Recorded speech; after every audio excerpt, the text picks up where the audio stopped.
Fala galera do DVD Blu-ray. Hoje eu tô aqui pra mostrar Os Simpsons, a segunda temporada completa, ok?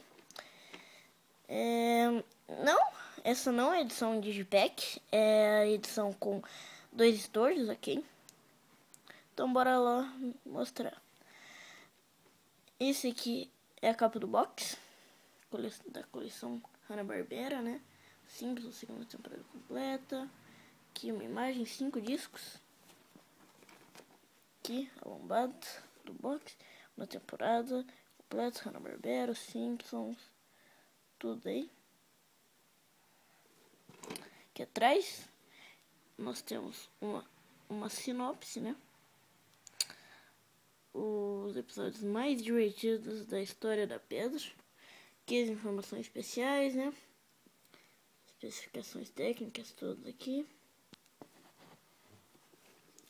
Aqui a lombada dos estojos, né? E vamos tirar aqui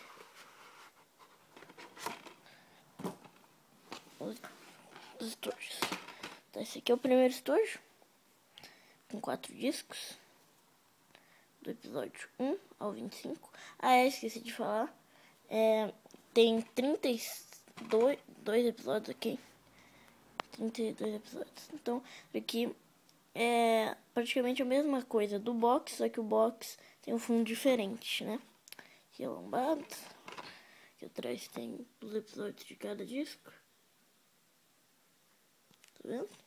Informações especiais, tudo certinho. E aqui estão os 4 discos. Não gosto muito dessa edição.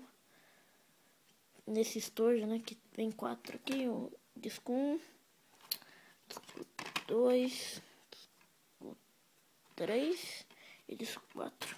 Não sei porque eles colocaram 4 no estojo e 1 no outro. Eles deviam ter colocado 2 em um e 3 no outro, mas não sei porque eles fizeram isso.